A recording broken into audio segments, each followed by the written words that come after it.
nous chanterons le temps des cerises, les guerres le signal, les merles, mon cœur seront tous en fête.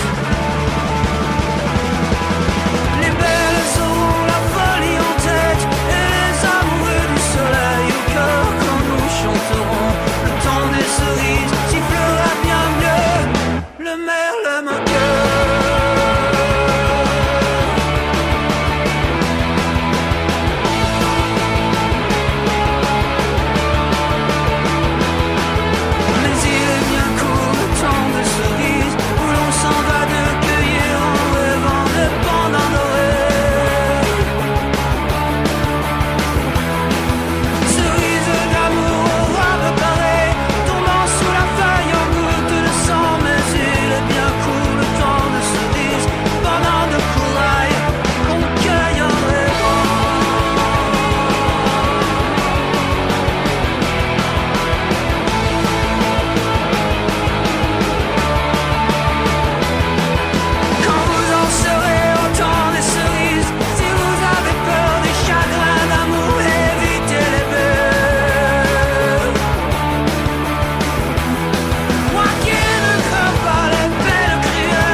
Radio sous pente, la station des rapins, sans foi, sans loi et sans courbette, l'émission Aracaille du mardi 9 avril 2019, consacrée aujourd'hui pour sa partie artistique évidemment, à une exposition que nous avons visitée, ma camarade et moi, à Brest, et qui s'appelle Bois Brésil. Il y avait une petite expo conjointement à celle sur Bois Brésil, concernait quelques graveurs bretons, trop peu à mon goût, mais enfin bon, c'était bien, c'était comme un peu à faire valoir quand même, mais aussi un rappel du travail des graveurs bretons qui, contrairement aux graveurs brésiliens, étaient plus académiques, c'est-à-dire qu'ils avaient appris à graver soit dans des écoles aux arts déco ou aux beaux-arts, etc., etc. Mais alors que les graveurs brésiliens sont vraiment des graveurs populaires qui sont formés sur le tas, tout seuls la plupart du temps, quelquefois en fréquentant des ateliers d'autres graveurs qui eux-mêmes s'étaient formés sur le tas. Voilà, c'est l'intérêt, je crois, de cette exposition. Ouais, tout à fait. Et vous venez d'entendre le groupe Noir Désir, qui fait sa petite musique habituelle du temps des cerises.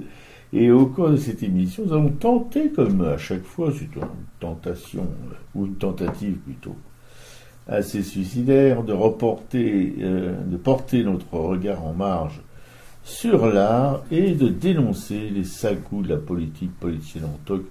Et là, c'est pas suicidaire du tout, là, c'est du tout cuit.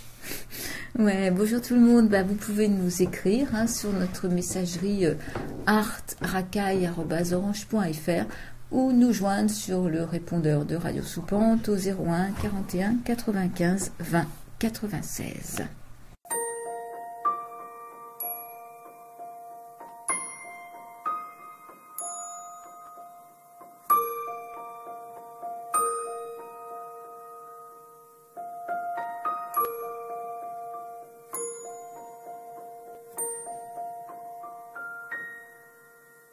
C'est bon comme un bonbon, c'est doux comme un bisou, plus grand que l'océan, brillant comme le firmament, sourire d'amour.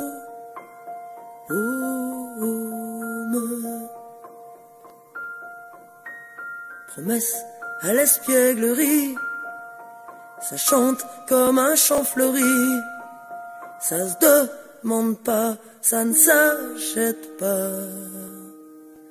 le sourire d'amour.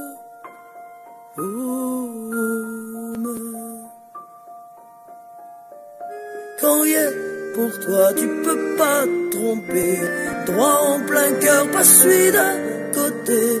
Quand il est pour toi, tu peux pas te bourrer, t'es le roi du monde et pas qu'à peu près. C'est bon comme un bonbon, c'est doux comme un bisou, aussi chaud que le soleil, la 8e merveille, sourire d'amour.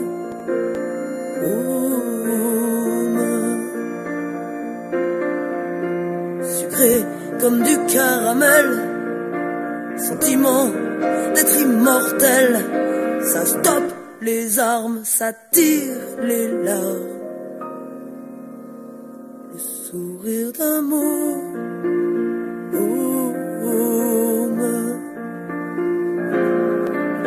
Quand il est pour toi, tu peux pas te tromper, droit en plein cœur, pas celui d'un côté.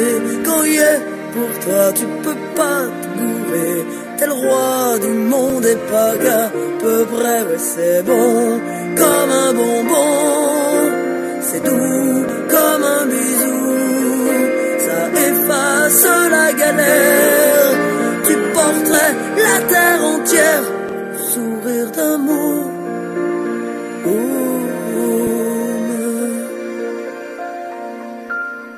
Ce petit plissement de frimousse, c'est la vie qui éclabousse, et sacrilège s'il est en danger.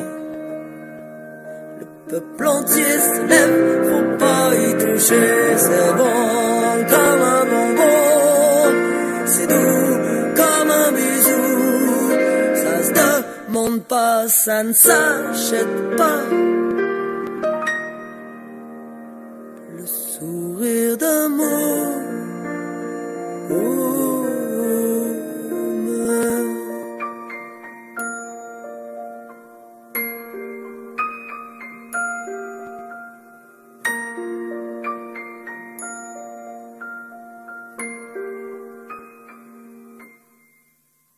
Le sourire d'amour, Flo. Et tout de suite, poursuivre, si vous voulez, cette chanson magnifique de Flo, la citation qui va avec. La chosification d'autrui permet tout. Cela commence par le SDF que l'on enjambe un soir d'hiver sur un trottoir, et cela se termine à Auschwitz, et c'est d'Alexandre Jardin. Tout ça pour vous causer dans le poste, incessamment sous pélénaire inapiné. Non, monsieur, que l'on dit haut, en référence à cette chanson de Boris Vian, les déserteurs. Je veux pas de votre nomination à l'ordre des arts et des lettres, que dit Blanche Gardin, qui, par la même occasion, fustige la politique de Macron sur les SDF, rappelant que ce menteur avait déclaré en juillet 2017 « La première bataille, c'est de loger tout le monde dignement », et il avait ajouté à ce blabla « Je ne veux plus, d'ici la fin de l'année, avoir des hommes et des femmes dans la rue, dans les bois, ou perdus. » L'humoriste fustige certaines mesures qui allaient provoquer l'effet inverse. Là, c'est assez hallucinant. Simultanément, vous avez baissé durement les APL, qui aident les plus pauvres à se loger. Vous avez réduit les budgets des centres d'hébergement d'insertion pour les sans-domicile. Vous avez coupé une part importante des moyens dédiés à la construction de logements sociaux, coupé drastiquement dans les emplois aidés, supprimé l'ISF, qui a eu entre autres conséquences de faire chuter les dons aux associations qui luttent en faveur des plus démunis. Vous comprendrez qu'il y aurait quelque chose d'illogique d'accepter votre proposition, argue-t-elle en conclusion. Non sans avoir rappelé au préalable au président que des solutions existent. Le nombre des personnes sans domicile en France était estimé à 143 000 en 2012 par l'INSEE, le nombre de sans-abri à 12 700. Selon le collectif des morts de la rue, 566 sans-abri sont décédés en France en 2018, dont 13 mineurs. Donc j'ajouterai dans ces 13 mineurs 2 bébés, l'un âgé de 1 mois, l'autre de 3 mois, des ados, 15, 14, 16 ans, filles et garçons, des femmes et même un vioc de 81 piges. Parce que il devait pas être dans la rue, ou alors c'est une constitution particulièrement robuste, mais il devait pas être dans la rue depuis sa jeunesse, parce qu'en général la moyenne de vie c'est entre 30 et 50 ans dans la rue. Un beau bilan pour un des pays les plus riches du monde où les milliardaires se pavanent dans les cercles du pouvoir. Il devait faire une politique qui se démarque de l'ancienne. Kézako. On cherche, et depuis qu'on cherche, on n'a rien trouvé de nouveau dans la politique d'En Marche, arrière toute, qui la différencie de celle de l'ex-président normal. Vous vous souvenez le petit gros là. Bon. Promesse, promesse, promesse. Comme si après le grand Charles, tous ceux qui se sont succédés à l'Élysée n'en faisaient qu'un. Promesse, promesse, promesse. Qu'on pourrait même avancer, sans reculer, que ce dernier avatar présidentiel est même pire que tous les autres dans la distribution des promesses, qui n'engagent à rien, ou comme on dit dans le peuple, que ceux qui y croient. Mais pas la môme Gardin. Quand voilà une belle personne, et humoriste, ce qui ne gâte rien, et que les hochets de la République n'émeuvent pas plus que ça, alors que la plupart, presque tous les pressentis, en défaillent de bonheur, et prêts à en découdre pour en être déshonorés. On se marre. Avec les gilets jaunes en toile de fond, on se dit qu'à force, tout ce petit monde va bien finir par plein de monde, et que tous ces pauvres types qui croient nous gouverner vont bien finir par se barrer, de gré ou de force. Puis qu'ainsi, la devise qui orne les frontons de nos mairies, liberté, égalité et surtout fraternité, va finir par flamboyer. Et qu'on pourra la danser, la carmagnole, et que les flonflons du 14 juillet et ces petits bals pourront refleurir au coin des rues. Faut plus de tout ça, faut plus de rien. Dehors les affameurs, les margoulins, les affairistes. Dehors les inhumains qui laissent les bébés crever dans la rue. Dehors, dehors, dehors, et qu'on n'en parle plus.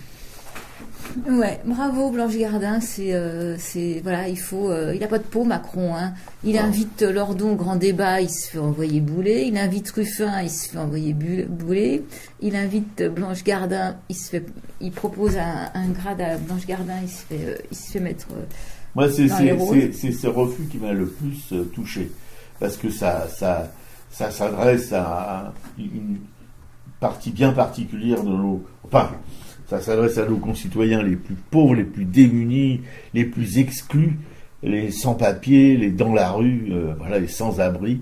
Et ça m'a touché beaucoup plus que tout le reste. Et puis c'est une jeune femme, et puis voilà, une humoriste en plus. Mais il faut l'écouter hein, dans ses sketchs, elle est vraiment extraordinaire. Moi, il y a eu à la remise des Molières, c'est pareil, elle a eu quelques sorties percutantes sur les attouchements, sur ce qui se passe sur les plateaux de télé, de ciné. Enfin, vraiment, elle mâche pas ses mots, elle dit les choses d'une manière très crue. Et dans ses sketchs, bon, elle joue beaucoup de son rôle de femme de 40 ans qui n'intéresse plus personne, mais faut vraiment la regarder. Hein. C'est une grande dame de l'humour, quoi. Absolument. Oui. Non, ça, c'est curieux. Enfin, c'est pas curieux parce que depuis que je connais ma camarade de combat, je commence à avoir les yeux un peu ouverts. Les nanas, quand elles s'y collent, hein, c'est autre chose que les mecs. Ouais, puis il faut résister effectivement hein, aux ordres de la République, à tous ces hochets qu'on distribue. Donc il y en a qui résistent pas, et c'est toujours des grosses déceptions de s'apercevoir que un tel a accepté une décoration. Et... Ah non, mais non seulement ils acceptent, ils courent. Ah, non mais c'est invraisemblable de cette. Et d'ailleurs, je regardais hier un film sur la guerre de 14, ça s'appelait Le Bataillon perdu. C'était des soldats américains et où on voyait, si vous voulez, les mecs se sont fait massacrer sur un bataillon. Ils étaient 600, à la fin ils étaient plus que à peine une centaine, quoi. Et alors il y avait le général qui était pas du tout d'accord d'ailleurs avec celui qui commandait le bataillon, qui en avait rien à foutre du général et des hochets. Alors voilà, les mecs qui sont morts, les survivants, ils vont avoir plein de médailles, ils vont être... Mais qu'est-ce qu'ils en ont à foutre, les mecs, d'avoir des médailles, alors que tous leurs potes ont crevé comme des chiens, sur le champ de bataille. C'est comment on peut... moi, j'ai des grands-pères qui sont morts là, il me reste les médailles, voilà. Mais qu'est-ce qu'on en a à foutre des médailles, franchement? C'est des trucs à 2 balles qui valent rien à fabriquer, on peut en fabriquer des millions, ça coûte rien. Et voilà, c'est comme ça qu'on récompense ceux qui se sont battus, qui ont été blessés à mort, etc. Bon, bref. Alors, une citation de Simone Veil, extrait de la Révolution prolétarienne. Il s'agit, après avoir toujours plié, tout subi, tout encaissé en silence, d'oser enfin se redresser, se tenir debout, prendre la parole à son tour, se sentir des hommes pendant quelques jours. Cette grève est en elle-même une joie. Pour se sentir des hommes pendant quelques jours, ça fait 365 jours que les postiers du 92, donc des Hauts-de-Seine, sont en grève. Là, ils entament leur deuxième année. Et c'est depuis le 26 mars, en fait, 150 postiers et postières donc, ont célébré leur première année de grève. Et c'était l'autorisation du licenciement de leur collègue, Gaël Quirante. On en avait déjà parlé à l'époque. Tu en avais déjà parlé. Voilà, et c'est Muriel Pénicaud qui avait autorisé son licenciement, qui avait déclenché ce mouvement social de plus grande ampleur, le plus long qu'ait jamais connu la Poste. Donc la Poste avait licencié donc Gaël Quirante, et en fait ce syndicaliste avait participé à une occupation de la direction départementale de l'entreprise. Il était avec 9 autres salariés, et c'est une action pour laquelle il avait écopé d'une amende avec sursis. Et donc refusé à 4 reprises par l'inspection du travail, par le ministre du Travail, par le tribunal administratif, puis à nouveau par l'inspection du travail. Son licenciement a finalement été approuvé par Muriel Pénicaud, qui avait donné à raison à la Poste, laquelle accusait Gaël Quirante de faute grave. Cette faute grave, bien sûr, n'a jamais existé. Donc, au-delà de ce qu'il considère comme un licenciement abusif, qui servait finalement qu'à faire taire ce militant syndical, les postiers et les postières dénoncent notamment la dégradation progressive de leurs conditions de travail. J'avais rapporté dans cette émission un article de l'Âge de Fer. Un journaliste de l'Âge de Fer avait suivi un postier durant toute une journée et en fait expliquait comment fonctionnait leur tournée, que tout est fait, il y a un logiciel qui calcule tout à l'avance, qui leur dit par où il faut passer, alors que ce postier qui était à Marseille connaissait très bien les rues, ses clients, et savait exactement vers quelle heure peut-être pas passer chez quelqu'un plutôt que chez quelqu'un d'autre parce que la personne était là pour des recommandés. Et là, c'était un logiciel qui avait tout décidé, donc c'était compliqué. Et d'ailleurs, on avait appris après que ce jeune postier qui avait travaillé avec l'Âge de Fer avait changé de quartier. Donc voilà, et là en fait ce qu'on constate, c'est qu'effectivement les cadences sont accélérées, la plupart des facteurs ne parviennent plus à boucler leur tournée sans dépasser leurs horaires de travail réglementaires, et donc les grévistes s'insurgent aussi de l'absence de transparence sur la quantification de leur charge de travail. Il est impossible pour les salariés de savoir quelles sont les bases sur lesquelles la direction chronomètre leur tournée.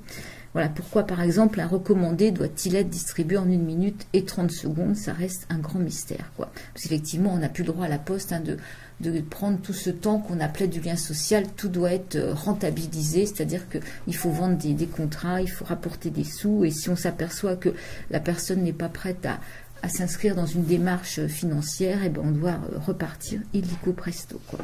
Il les vire? Non, ils virent pas, mais c'est-à-dire que quand on va porter un pli à quelqu'un, au lieu de faire un petit peu de lien social, ce qui est important, parce que c'est aussi, les postiers tenaient à ce rôle-là, en fait. Si la personne, on veut lui proposer des produits de la poste, si on sent qu'il n'y a pas d'accroche, en fait, on ne doit pas du tout rester, prendre un petit café ou discuter. On repart dans ces cas-là parce qu'on ne doit pas perdre de temps, quoi. Donc, il y a une espèce de perte de sens de leur travail, il y a des cadences effrénées. Donc, en fait, il y a une grande souffrance chez les postiers, et il y a quand même une centaine de salariés qui se sont suicidés depuis une dizaine d'années. Donc voilà, depuis un an, les postiers et postières de ce département de l'Ouest parisien n'ont pas chômé. Ils font la tournée des bureaux pour convaincre leurs collègues, ils discutent avec les usagers, ils tentent de dialoguer avec le ministre de l'économie et des finances, et ils manifestent, ils occupent et apportent même leur soutien à d'autres mouvements de grève. D'ailleurs, il y a même un postier qui précise qu'il se lève plus tôt que quand il travaillait. Et donc, la dernière initiative en date, c'est un calendrier 2019, accompagné de messages de soutien de personnalités politiques, artistiques et culturelles, comme Ken Loach, Olivier Besancenot ou François Ruffin. Moi, je ne l'ai pas vu chez moi encore ce calendrier. Alors voilà, ces postiers ont des gros soucis financiers, parce que pour certains, leur fiche de paye est quand même à zéro depuis un an. Et heureusement, ce qui fonctionne, c'est qu'il y a des caisses de grève qui marchent bien, et il y a même un pot commun, vous savez, ce qu'on peut payer sur Internet, on peut donner de l'argent. Donc il y a un pot commun, il y a un montant qui s'élève à 100 838 €. Enfin, c'est la date à laquelle il s'élevait quand cet article de Bastamag a été rédigé. Et donc ça permet quand même aux postiers de pouvoir tenir le coup, quoi. C'est vrai qu'on a rarement vu des grèves qui tenaient comme ça. De même que pour les Gilets jaunes, on n'avait jamais vu autant de manifestations sur autant de semaines. Alors ces grévistes agissent aussi sur le plan politique, hein. Et dans les Hauts-de-Seine, la direction de la Poste a été condamnée 22 fois en 4 ans par plusieurs tribunaux pour défaut d'information des comités d'hygiène, de sécurité et des conditions de travail, hein, concernant donc la quantification de la charge de travail. Et la Poste a même tenté à plusieurs reprises de dissuader par le biais de ses avocats les cabinets d'expertise et les CHSCT de judiciariser les débats. C'est ce qu'explique l'un des postiers en grève. La direction a prétendu que les documents réclamés n'existent pas, ont été perdus, et qu'un juge ne peut pas condamner la Poste à fournir des documents dont l'existence n'est pas prouvée. Voilà, bravo les postiers. D'ailleurs, moi j'étais allée à une réunion il y a quelques semaines sur les Gilets jaunes à Montreuil, et donc il y avait une caisse de grève qui tournait à ce moment-là. Il y a toujours quelqu'un souvent dans les lieux de manifestation qui nous encourage à donner quand même quelques euros pour les postiers en grève du 92. Quoi. Voilà, on veut du soleil, et ben là, on en a du soleil, parce que voir ce que vient de raconter ma camarade, c'est assez stupéfiant. 1 an sur le tas, 1 an de grève, mais pas une grève passive, hein, c'est une grève active, où comme vous l'a raconté ma camarade, les mecs se bougent dans tous les sens pour essayer d'entraîner le maximum de gens dans leur action, et pour essayer aussi d'éclairer le maximum de gens sur ce qui se passe. C'est terrible. C'est terrible. J'imagine ces bureaucrates débiles, c'est tous ces gens de l'ENA, etc., avec leurs calculettes, avec leur comment dirais-je, leur graphique, etc., où l'humain a complètement disparu. Voilà, ce sont les chiffres qui commencent. C'est pas, ils pensent pas une seconde qu'ils s'adressent à des êtres humains, semble-t-il. Et eux-mêmes en sont, on se demande s'ils sont vraiment des êtres humains, ou s'ils sont des espèces de clones, ou comment on les appelle, les androïdes, là, je sais pas quoi, là, enfin, des gens qui n'ont rien à voir avec l'espèce humaine. Ouais. Rien à voir. Et là, en fait, pas de peau, parce qu'apparemment, ce mouvement qui dure a renforcé tous les liens entre ces grévistes. Donc, au lieu qu'il y ait un clash et que ça se disperse, parce que des fois, c'est un peu ce qu'on voit dans les mouvements de grève, c'est que il y en a qui craquent parce qu'ils ont besoin de reprendre le travail, ils ont des sous. Et en fait, là, apparemment, il y a quand même une bonne consolidation des rapports entre les grévistes. Oui, ce qui veut dire aussi que ces gens-là, je suppose que la plupart vivent en couple, ont des enfants, etc., etc. Ça veut dire aussi une entente, super entente dans les couples, parce que voilà, il faut nourrir les petits, etc., quand il y en a en tout cas. Et il y a plein de choses qu'ils peuvent plus faire. Ils peuvent plus aller en vacances, ils peuvent plus ceci, ils peuvent plus cela. Bon, voilà. Oui, ça suppose une entente familiale formidable, ça suppose vraiment des sacrifices extraordinaires. C'est ça qui est merveilleux. Et pour ça, il faut aller voir. On veut du soleil!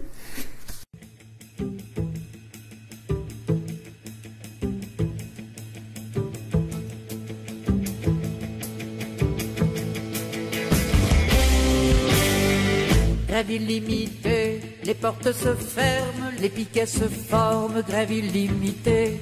Les brins fatigués délaissent la chaîne, les tours sont muets, grève illimitée, grève illimitée.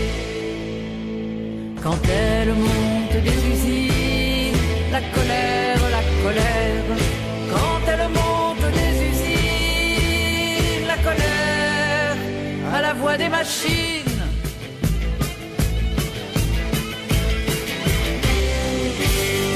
Ce n'est qu'un début, tout s'immobilise. On parle de crise, ce n'est qu'un début. On marche beaucoup, Paris sans essence, dialogue partout. Ce n'est qu'un début, ce n'est qu'un début. Quand elle marche dans la rue, la colère, la colère.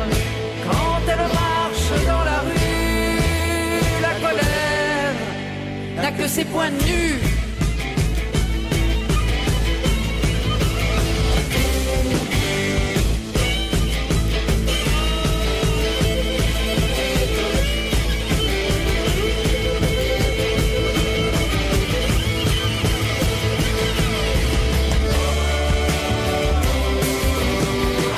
Révolution, le mot est lâché en plein mois de mai.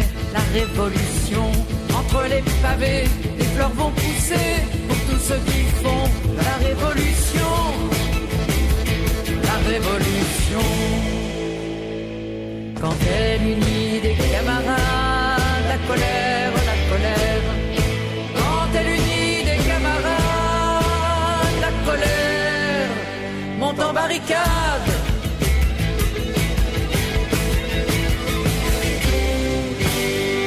La Sorbonne libre, son ciel odéon, partout l'amitié.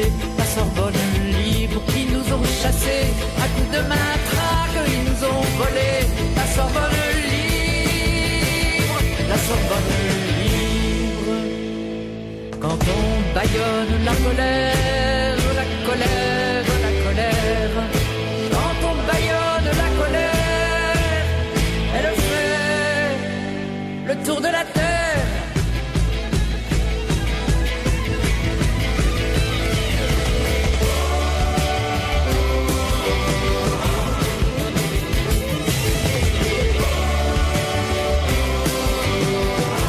Qu'un début, on est toujours là, tenons le combat, ce n'est qu'un début. Nous avons le temps d'aller en prison, nous avons 20 ans, ce n'est qu'un début. Ce n'est qu'un début, continuons le combat, ce n'est qu'un début, continuons le combat, ce n'est qu'un début, continuons le combat, ce n'est qu'un début, continuons le combat, ce n'est qu'un début, continuons le combat, ce n'est qu'un début, continuons le combat, ce n'est qu'un début, continuons le combat. C'était Grève illimitée, interprété par Dominique Grange. Oui, on n'a pas